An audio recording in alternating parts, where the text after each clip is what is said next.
Hello, this is World of Africa. Thank you very much for joining us. I'm Njoka. This week we highlight a topic which for a long period was considered taboo in some African nations. It still is, but with countries on the continent going an extra mile to pass laws that penalize people who practice it. Born like that, and it's part of their lifestyle, forces us to speak about it. I'm talking about homosexuality and why several nations are increasingly passing anti-LGBTQ+ bills. We'll talk about that shortly. Welcome to the show. We begin in North Africa. Chad has unexpectedly announced a return to presidential elections expected to take place on May 6th this year, which will lead or end 3 years of military rule. The elections come months earlier than expected. General Mahamat Idris Deby Itno, one of the major contenders, announced that he would run. Deby Jr.'s announcement comes as a prominent opposition leader, Yaya Dillo, this man right here, was killed in a gunfire on February 28th. Human Rights Watch has called for an investigation into the assassination and warned that more opposition leaders may be targeted in the run-up to the polls. Here is our cover report. It was this announcement by the Election Commission in late February that ignited the poll fever in Sahel nation of Chad. Election campaigns for the first round of the presidential election will be held from April 14 to May 4, 2024, and the first round of the presidential election will be held on May 6. The election will end the 3-year junta rule when President Mahamat Idris Deby Itno took power after his father's death while fighting rebels. The 37-year-old was proclaimed head of an army junta after rebels killed his father, Idris Deby Itno. Itno had seized power in a coup and ruled the desert nation with an iron fist for 3 decades. Mahamat Deby Itno had promised to hand over power back to civilians and organize elections within 18 months, but added 2 more years to the transition. After the poll body opened the doors to campaigning for the general elections, the head of the junta also announced his candidacy for the presidential election. I, Mahamat Idris Deby Itno, am a candidate in the 2024 presidential election. I know the determination, imagination and commitment required at every moment to exercise the presidential office in a country like Chad. 3 days prior to Deby's announcement, Chadian opposition politician Yaya Dillo was killed in an exchange of fire with security forces. Dillo died leading an attack on the National State Security Agency in the capital, N'Djamena. The attack underscored the tenuous situation in the Central African country ahead of the May 6 presidential election. He was the current president's cousin and a strong contender in the polls. The police used their legitimate right to defend themselves and attacked these people, apprehending them. There were deaths on our side. There were 4 deaths on our side, 3 deaths on the side of the assailants. And from then on, Mr. Yaya Dillo succumbed to his wounds since he himself fired on law enforcement. With the presidential elections in May, Dillo's death marked a politically sensitive time for Chad. The capital, N'Djamena, was quiet 2 days after his death. Although residents said security forces were deployed in key locations and soldiers searched for weapons at checkpoints overnight, access was also cut to the internet. Deby Jr. has since faced street protests against the delays in the elections. He has had to bring some members of the opposition into his government to ease tensions. As the Islamist militancy spreads across much of West Africa in the last decade, Chad has established itself as a key partner for Western and regional militaries. Former colonial power France still has 1,000 troops and warplanes based there, even as it has had to withdraw from Mali, Niger and Burkina Faso due to rising anti-French sentiment. The United States also has drones based in Chad. Further, N'Djamena hosts the headquarters of the Regional Counter-Terrorism Task Force. Positioned between Libya and Sudan, smugglers and armed groups use Chad's remote borderlands in regional conflicts. Most recently, United Nations experts said that Chad is a route to supply crucial weapons from the United Arab Emirates to the RSF that has been fighting the Sudanese army since April. The UAE denies this. Chad hosts nearly 700,000 Sudanese refugees from this conflict. Bureau Report, WION, World is One. Haiti's neighbors began shoring up their defenses and recalling embassy staff as a gang conflict in the Caribbean nation escalated and thousands fled fresh fighting. Haiti's de facto government issued a 72-hour state of emergency and imposed nightly curfews after armed men busted thousands from prison, and a gang leader called for the ousting of Prime Minister Ariel Henry, who was in Kenya signing an agreement that will allow the deployment of police officers to his country. Here's a report. Violence and heavy gunfire broke out in downtown Port-au-Prince on Thursday. Gang leaders called it a demonstration against the authorities. According to witnesses, most institutions and businesses in the city had closed. Thousands of people were trying to flee the area on foot or public transport. Special police units were deployed throughout the city. National Police Trade Union Sinapoha said 4 officers were killed, including a chief inspector. Haitian airline Sunrise Airways halted flights as the violence flared. A company spokesperson said the shootouts near the capital's airport had put people in danger. Since late February, fear has gripped many Haitians. Thousands are said to have fled the capital, where the largest clashes are ongoing for some time now. The unrest has claimed several lives and triggered a massive jailbreak, throwing the entire police force into confusion and rage. I am an ex-military man from Colombia and I am here in this prison. So far the press can't report on what this place is like. I am innocent. I came here to Haiti with a job offer with a proposal made to be by an American company. I didn't come here to hurt anyone. I found myself involved in a conspiracy that I don't even know why I fell into at the moment. Right now, as you can analyze, as you can see, if they let you in to see. As the unrest escalated, the besieged Prime Minister, Ariel Henry, was in Kenya to seek police deployment in his country. He even signed agreements with the Kenyan President, William Ruto. What this mission is bringing is hope for the future. Hope for the future for the humankind. Hope for the future for the people that cannot foresee tomorrow. I'm not saying the year after, but they cannot see how they will live the next day. How they will come back home. They don't have insurance if they leave their home that they will be back. Let me conclude my remarks by taking this opportunity to reiterate Kenya's commitment to contribute to the success of this multinational mission, and we believe it is a historic duty because peace in Haiti is good for peace in the world as a whole. The Bahamas, Bangladesh, Barbados, Benin and Chad have formally notified the United Nations of their intent to contribute personnel to an international force to help Haitian National Police fight armed gangs. Contributions of $10.8 million have also been put in a trust fund for the multinational security support mission. And just to reconfirm that these notifications are sent to us as requested by the Security Council Resolution 2699, which invites contributing member states to inform in writing the leadership of the multinational security support mission, the Security Council and the Secretary General of their intent to participate in the mission.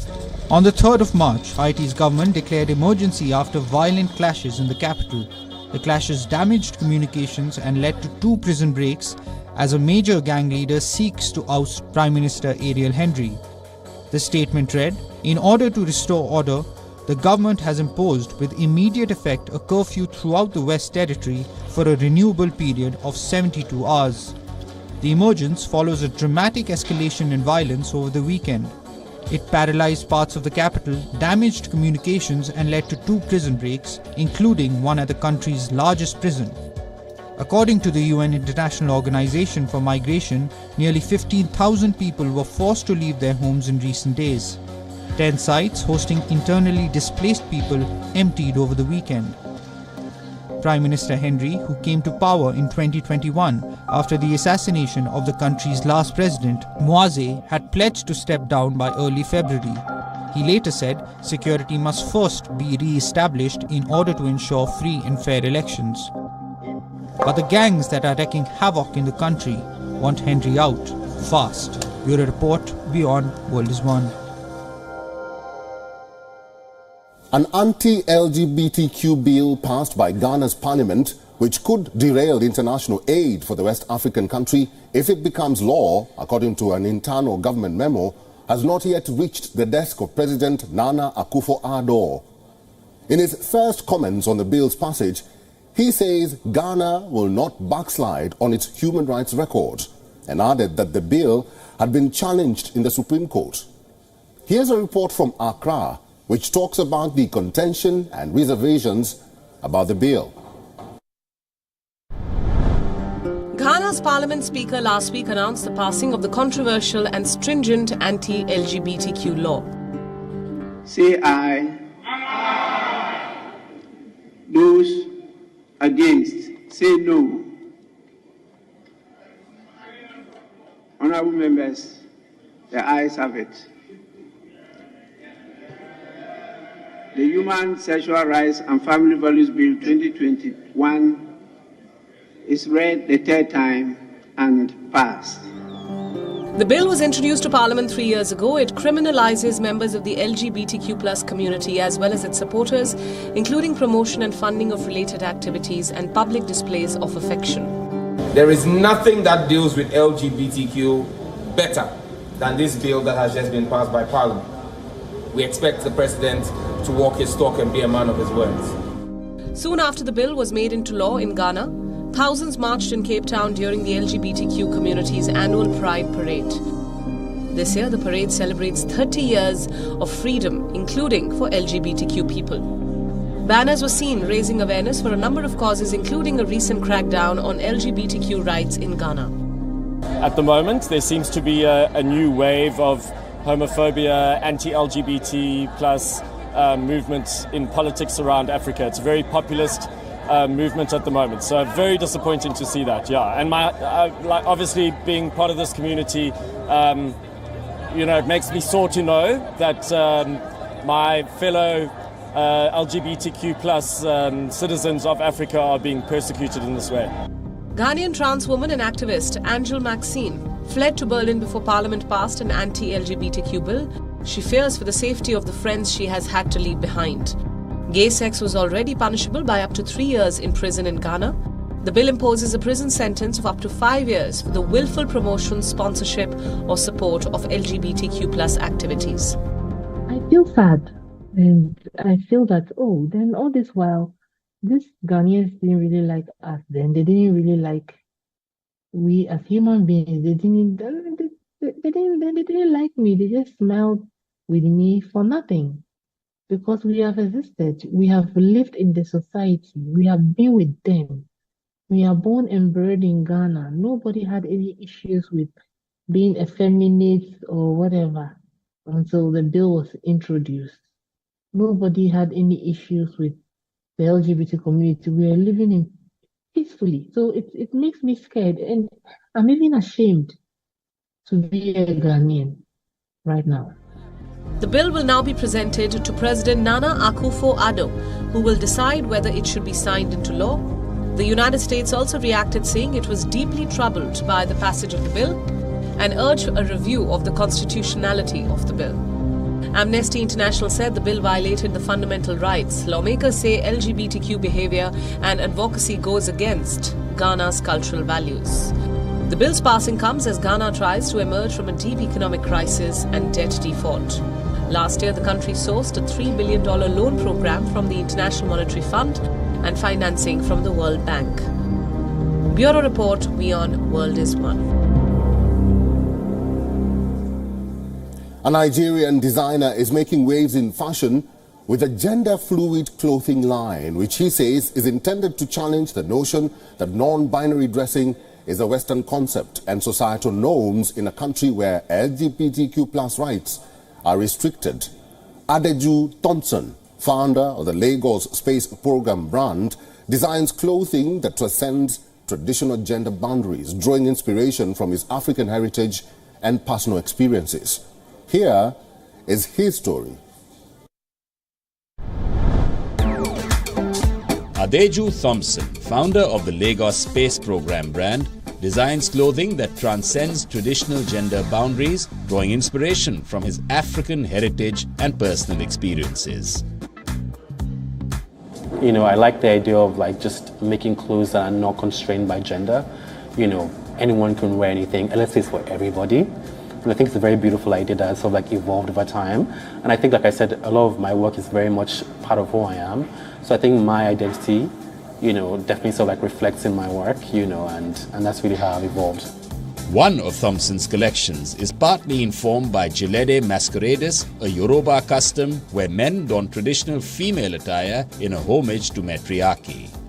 Thompson hopes incorporating such elements into his work can help highlight gender fluidity in Nigeria's history.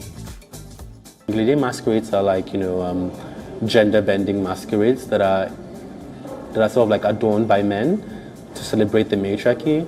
And when you look at that, you can definitely sort of like see this sense of like, you know, gender bending and, you know, a very sort of like, yeah, like gender bending in a historical context.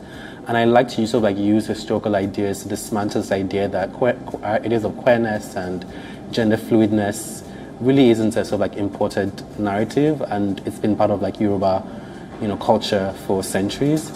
Thompson's brand has found success abroad with pieces stocked in stores across North America, Europe and Asia. Thompson joins a growing number of Nigerian designers who are seeking to create new spaces for non-binary self-expression.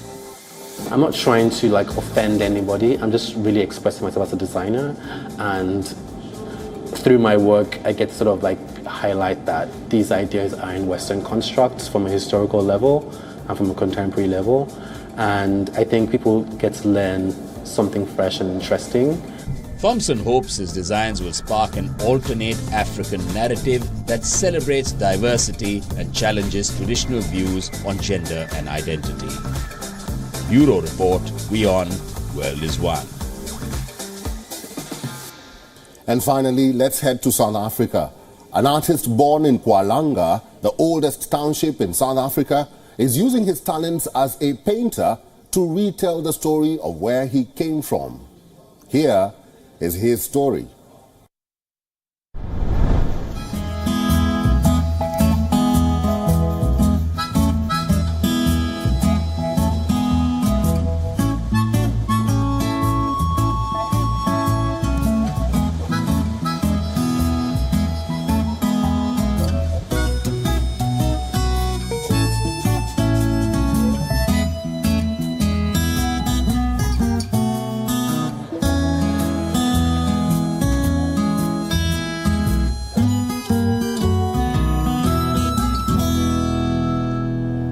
Thank you for watching this week's episode of World of Africa. I'm Njoka. Get in touch with us on all our social media platforms and tell us what you think about the show there. To all our viewers, we say labari, which means goodbye in Hausa.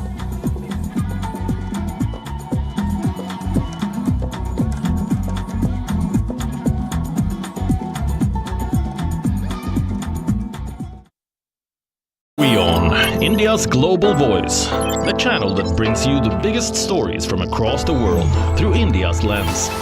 Now available in more than 190 countries worldwide. Because we believe that the world is one. Watch us in Africa, Europe, USA and Canada, South America, Asia Pacific,